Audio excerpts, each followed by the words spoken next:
Boa noite! No Jornal da Câmara desta sexta-feira, vamos mostrar que o Legislativo aprovou a nomenclatura para o PSF do loteamento Costa Verde. Ele vai se chamar Arlindo Rodrigues de Moura. O senhor Arlindo foi um líder comunitário. O senhor Arlindo era aquelas pessoas que estavam almoçando, batia alguém na sua casa e ele saía para atender ao chamado de um morador ali da região. O Parlamento também autorizou a revisão anual dos salários e outros benefícios dos servidores públicos. Se nós não tivéssemos aprovado esse projeto de lei no dia de hoje, infelizmente o servidor público municipal só receberia os novos valores na folha de pagamento do mês de maio. Protocolado o pedido de instauração da CPI da Codepas. A reclamação em cima de reclamação por parte da nossa população, que os ônibus, principalmente os ônibus da Codepas, certos horários acabavam estragando nas linhas. E no segundo bloco, uma entrevista sobre a campanha de vacinação contra a gripe, que inicia na segunda-feira. Estivemos em Passo Fundo, que foi o epicentro da epidemia de 2009. Desde lá, nós viemos fazendo campanhas de vacinação todos os anos. E desde lá temos tido muito pouco problema de gripe, né? Nunca mais tivemos epidemia, por exemplo.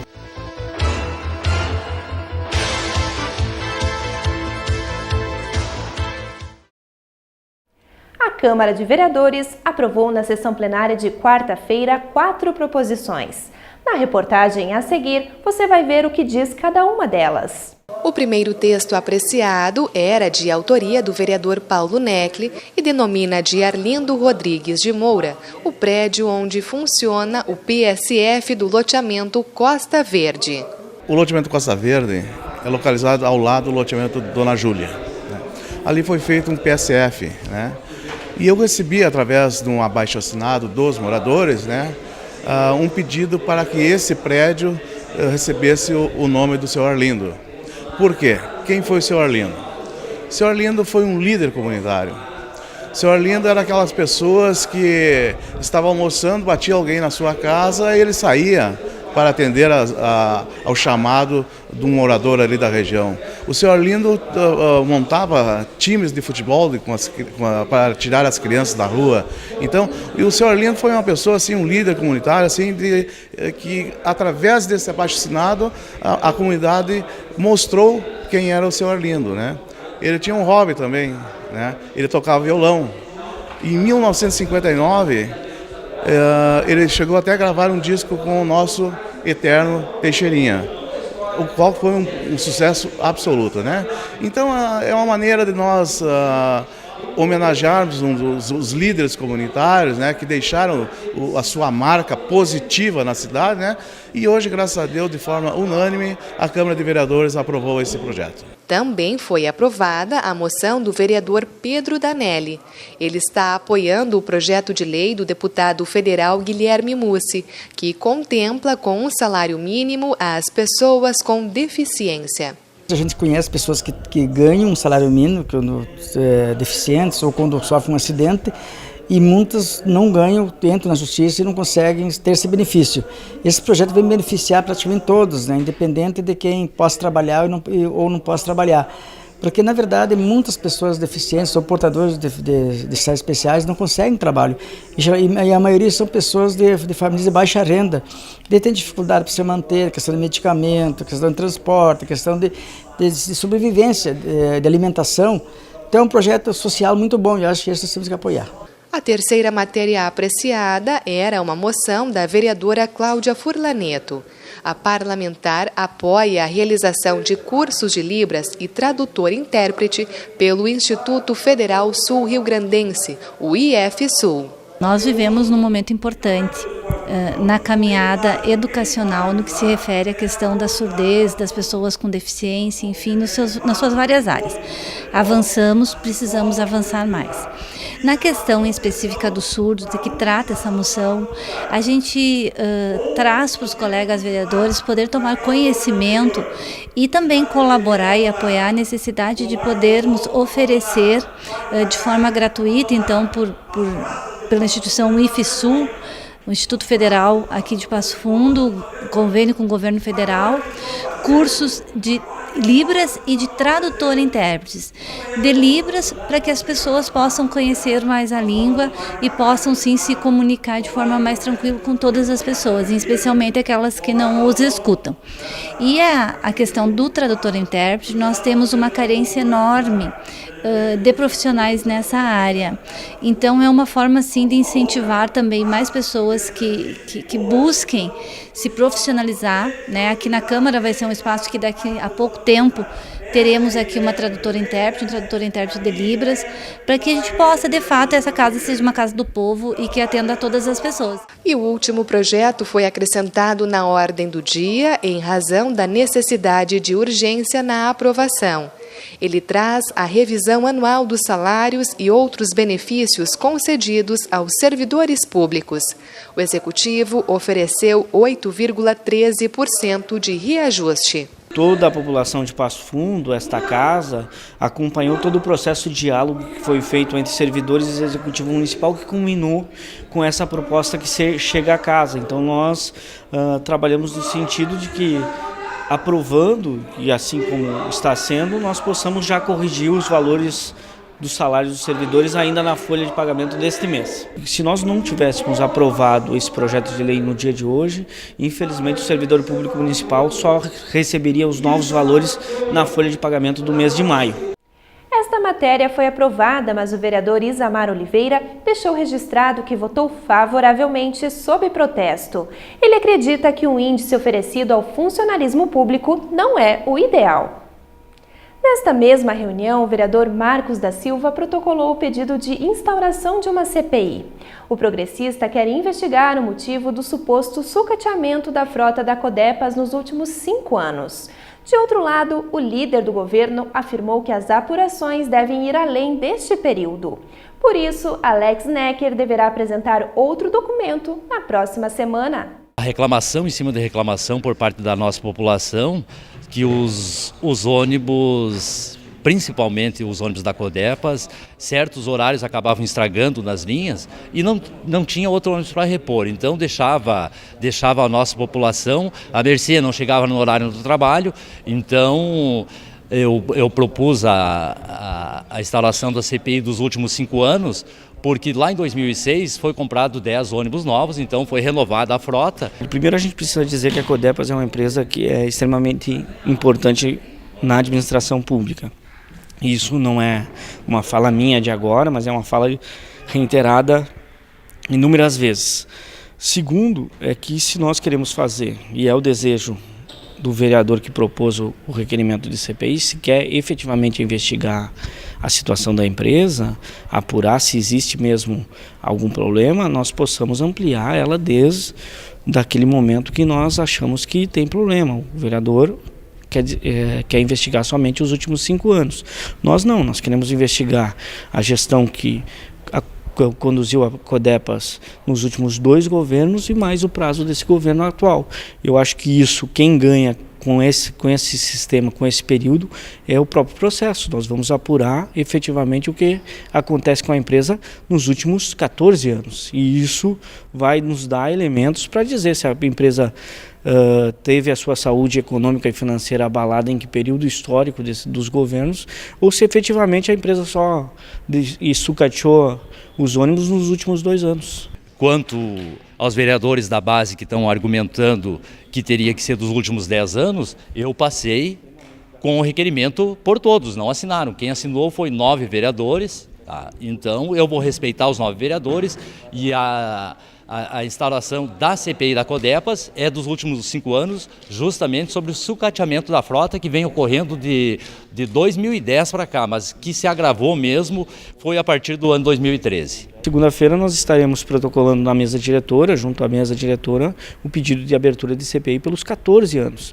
E vamos convidar os colegas que são da oposição para que assinem isso. Se desejam, reafirmo, se desejam efetivamente investigar e chegar a alguma conclusão sobre a situação da Codepas, é necessário que a gente investigue quem fez a gestão nos últimos 8 anos e não quem fez somente a gestão nos últimos 2 anos, né? Agora o nosso assunto é esporte. Domingo, Grêmio e Internacional começam a decidir o título do Campeonato Gaúcho de 2015. A partida será na Arena do Grêmio às 4 horas da tarde. Este é o 25º Grenal desde a unificação do Gauchão.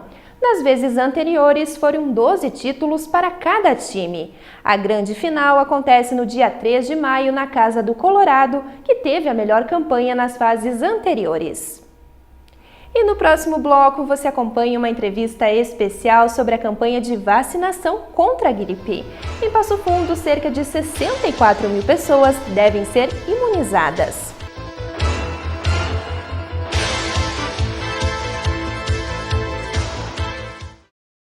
Seu gatinho está com as vacinas em dia? A vacinação básica é fundamental para proteger o seu pet contra várias doenças. Nos gatos, a primeira dose deve ser aplicada aos 45 dias de vida.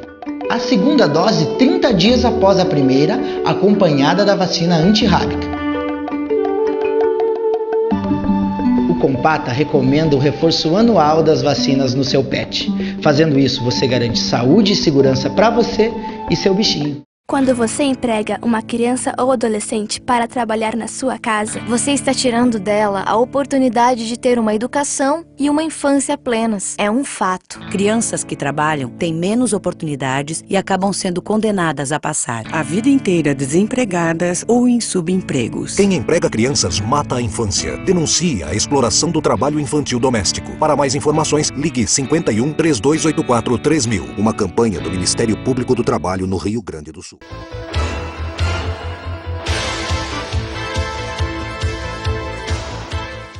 Estamos de volta para falar sobre a campanha de vacinação contra a gripe. Paula Petrini está com Luiz Arthur Rosa Filho, secretário municipal da Saúde. Boa noite, Paula. Boa noite, isso mesmo, Ana. A campanha inicia na próxima segunda-feira e a meta é imunizar cerca de 64 mil pessoas até o dia 22 de maio. Mas existem alguns grupos prioritários e é assim, secretário, que eu inicio a entrevista. Boa noite. Boa noite aos espectadores da TV Câmara. Quais são, então, os grupos prioritários? Quem deve receber a vacina nesse primeiro momento? São os mesmos grupos do ano passado. Quem determina os grupos é o Ministério da Saúde, mas é a população acima de 60 anos, as gestantes e puérperas, ou seja, aquelas senhoras que tiveram seus filhos há menos de 45 dias e todas as gestantes, todos aqueles que têm alguma doença crônica, hipertensão, diabetes, indígenas, trabalhadores em saúde, que em Passo Fundo formam um contingente grande, a população privada de liberdade e quem trabalha lá deverão receber essa vacinação prioritariamente. Nos casos dos doentes crônicos, é preciso apresentar uma receita médica ou alguma indicação de algum médico? Sim, precisa apresentar receita médica e às vezes o cidadão já vai num local onde todo mundo conhece ele, já sabe que ele tem algum problema crônico. Lembrando que foram os doentes crônicos que tiveram bastante problema lá na epidemia de 2009, né? Secretário, eu mencionei no início da entrevista que cerca de 64 mil pessoas devem, então, fazer a vacina. Isso representa 80% da população, do público-alvo. Mas ainda muita gente tem resistência ao procurar os postos de saúde. Por que isso acontece?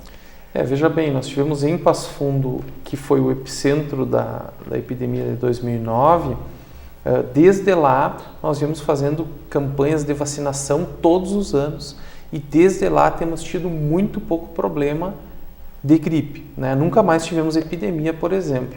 Então, o que mostra que as pessoas estão, ao fazerem a vacina, estão se precavendo e nós estamos evitando que Passo Fundo tenha uma epidemia de dimensões gigantescas de gripe, que, volto a dizer, em geral é uma doença benigna, mas que para alguns grupos populacionais pode trazer problemas maiores. E quanto tempo, então, leva para que a vacina tenha efeito? Bem importante a pergunta. Ela pode demorar até 30 dias para gerar o anticorpo necessário para que a pessoa não tenha gripe. Uma outra informação importante, a vacina não provoca gripe, essa também é uma fantasia que muitos têm, né? Ela é de um vírus inativado, portanto ela é incapaz de provocar gripe. E por isso nós recomendamos também que as pessoas procurem precocemente. A campanha começa segunda-feira, então que na semana que vem as pessoas procurem, porque aí nós teremos rapidamente um contingente importante de passofundenses protegidos, o que faz com que a gripe não se dissemine na cidade. No ano passado, logo no primeiro dia, foram cerca de 2.000 pessoas que procuraram os postos de saúde. Se isso acontecer este ano, existe então doses para atender toda essa população, todas essas pessoas que buscarem a vacina, ou essas doses vão vir em remessas? Como que está isso? Bom, as pessoas perguntam por que são 60 mil, por que não é 190 mil, né? Na verdade, as indústrias que fazem o imunizante não conseguem produzir suficiente para que se imunize toda a população do Brasil ou toda a população do Estado. Então, nós vamos receber, temos garantia do Estado e do Governo Federal, que vamos receber pelo menos 65 mil doses. Elas vêm vindo aos poucos, mas não há desassistência. Certamente, todas as nossas 65 mil doses já estão no Estado, né? Uma parte vem para nós agora e conforme a gente vai usando, o Estado vai nos repassando, não temos nenhum problema com o repasse de imunizante. Secretário, outra pergunta frequente é com relação a se existe alguma contraindicação ou se a vacina tem algum efeito colateral. Que ela provoca a gripe, o senhor já disse que não é verdade. Ela tem uma contraindicação única, que é aquelas pessoas alérgicas ao ovo, né? Porque a casca de ovo faz parte dos componentes de geração do imunizante. É a única contraindicação formal. Né? Os efeitos colaterais são na aplicação, como qualquer outra aplicação intramuscular e subcutânea, pode ter um pouquinho de vermelhidão, pode ter um pouquinho de dor ali no local, mas certamente os benefícios são muito superiores a esses efeitos colaterais. E a vacinação, então, estará sendo feita em todas as unidades básicas de saúde até o dia 22? Nós temos, na verdade, 27 locais de vacinação, né? Nós temos algumas unidades menorzinhas que não têm condição de ter sala de vacina, mas no geral a maior parte tem, são 27 sítios. Vamos ter um sábado de vacinação, né? E a vacinação então vai no estado do Rio Grande do Sul, porque o estado é que tem esse pleito de antecipar cada vez mais.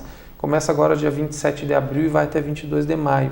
Importante salientar que, como demora 30 dias, essa é uma preocupação do estado do Rio Grande do Sul, por causa do inverno, né? Então, às vezes, o Estado compra uma briga com o Ministério da Saúde para antecipar, mas o cidadão não aproveita essa antecipação para benefício da sua saúde. Então, bem importante que todas as pessoas, a partir de segunda-feira, passem a procurar. Quer dizer, nós temos aí, tranquilamente, por volta de 20 dias úteis de vacinação.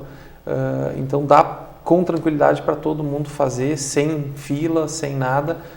Já que se a gente começa a ter alguns casos, aí começa a dar um desespero em todo mundo e todo mundo procura o mesmo tempo. Esse sábado que o senhor mencionou, ele vai ser o dia D de mobilização, no dia então 9 de maio, fica mais ou menos na metade desta campanha, né? Exatamente, que é o dia que a gente vai estar então com todas as unidades abertas para vacinar e para tentar chegar na cobertura final. Para finalizarmos a entrevista, então, ainda os idosos podem ligar para a secretaria ou para outro telefone de contato para fazer, então, o agendamento e receber a vacina em casa. Exatamente, o número do programa de vacinação em casa já está no site da Prefeitura. Nós, no ano de 2013, vacinamos quase 1.500 idosos. No ano passado, chegamos a 2.000 idosos e temos o plano aí de pelo menos chegar a 2.200, 2.300 idosos com a vacinação em casa, para uma população que, justamente por não ter como sair de casa, é uma população mais vulnerável à gripe. Bom, e a gente não pode encerrar a entrevista de hoje sem fazer um apelo aos doadores de sangue que façam então essa doação, vão até o Hemocentro ou ao serviço de hemoterapia do Hospital São Vicente de Paulo antes de fazer a vacina, porque então a vacina torna o doador inapto por cerca de 30 dias. Neste segundo bloco, eu conversei com o secretário municipal da Saúde, Luiz Arthur Rosa Filho. Secretário, obrigada pelas informações e uma ótima noite. Obrigado, igualmente a todos. Ana, eu retorno contigo. Foi publicado hoje no Diário Oficial da União o novo prazo para a renovação dos contratos com o FIES, até o dia 29 de maio. O MEC tomou esta decisão para dar mais tranquilidade aos estudantes que ainda não conseguiram acesso ao sistema. O FIES oferece cobertura da mensalidade em instituições privadas a juros de 3,4% ao ano. O pagamento inicia 18 meses após a conclusão do curso superior. A Prefeitura inaugurou as instalações da Escola Fadinha do bairro Donária. Com Com isso, o município ganha 150 novas vagas na educação infantil. O investimento total foi de R$1 milhão entre recursos próprios e do governo federal. A EMEI Fadim está localizada na Rua Palmares, número 434. E o Jornal da Câmara fica por aqui. Obrigada pela sua companhia e um ótimo final de semana.